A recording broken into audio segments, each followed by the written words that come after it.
Yeah, Wicket is doing better, but he will be out for a few weeks, unfortunately.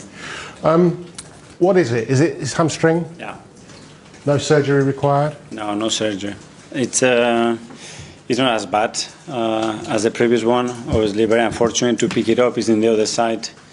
It's an action that requires full power from him. Then he clashes with the opponent. He needs to change pace again, and he felt something. So he will be out for a couple of weeks. So do you hope, and I know you don't know because you're not a doctor, but do you hope that when you resume club football he might be available? I don't know. Let's see how he evolves in the next few days, few weeks. Repeat the scan and see where he's at. And with Martin, he's obviously been selected for his national squad. What's the situation with him? We don't know yet. He hasn't trained yet, and if he does, it will be tomorrow. And let's see. He's doing everything he can. We're doing everything that we can to make him available, but we'll have to wait and see tomorrow. That's another two that we don't know yet. Again, tomorrow we have another day. Let's see how they evolve, and there is a chance to keep them involved in the game. On the brighter side, Arteta has had a great week's training. Fitted in really well. Tell us about his first week here. Yeah, really impressed with him. I heard a lot of things about him. I spoke to a lot of people about him. Really bright, very special energy, a special aura around him, and yeah, really willing. He's already gathering a lot of information, the things that we want to see on that pitch, but especially make sure that he has the freedom and the capacity to express his quality, which is the reason why we brought him here. Even more so than you'd heard in terms of his character, his personality, a great guy? Yes, very impressed with that, yeah. So straight in then, given the situation with Martin potentially as a number 10 at Anfield? We have options in that position, and that's a good thing that we have this year. So let's see, as I said, another day, and I'm not going to give you any clues, obviously.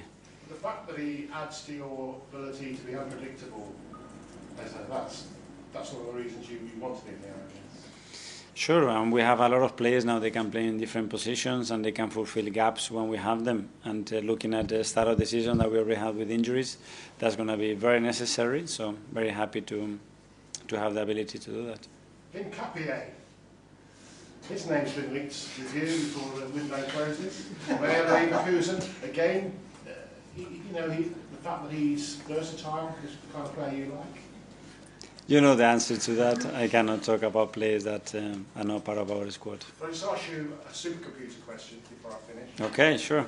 The supercomputer tells me that it's the first time in 8 years that the top two teams the season before have faced each other so early in the season. It's the earliest for 8 years. Is that a shame? Should it have been later in the season? Would you prefer it later in the season? Is what it is. We have to play them. They are the champions. They are a champion for a reason because they deserve to be champion. They were the better team last year, the most consistent one, the one that find ways to win in many different ways. And we want to be that team this year. And we need to go to Anfield with that spirit and that conviction. Thank you. Anita, Premier League? Hi, Mikel. Hello. So obviously you've seen Eza in training for a week. Yeah. All of us are very aware of his qualities and what he can bring to a team. But from the little we have seen, what do you feel he'll add to this squad? First of all, his energy. I think when you are next to him, you are comfortable. He's got a big smile. He picks teams. He asks you the right questions. And then just him flow with that ball and the ability he has to pick passes, to drive past people, effortless, and just to understand the timing of things. Very impressive. I know it's early in the season, and you talk about the standards that Arsenal has, meaning to win every game. How much does tomorrow feel like a season-defining game to put a marker down, given how close Arsenal's been in the last few seasons? A very important one, obviously, and you want to continue building the momentum that we are in right now, and going to those grounds, those stadiums against this kind of opposition is what we want, and come from those big games winning in a really convincing way. That's the objective. Of course, you got the draw against Liverpool last season, both home and away. I'm sure you're aware of the stat that the last time Arsenal won at Anfield was when you were a part of the team. I think it's 2012.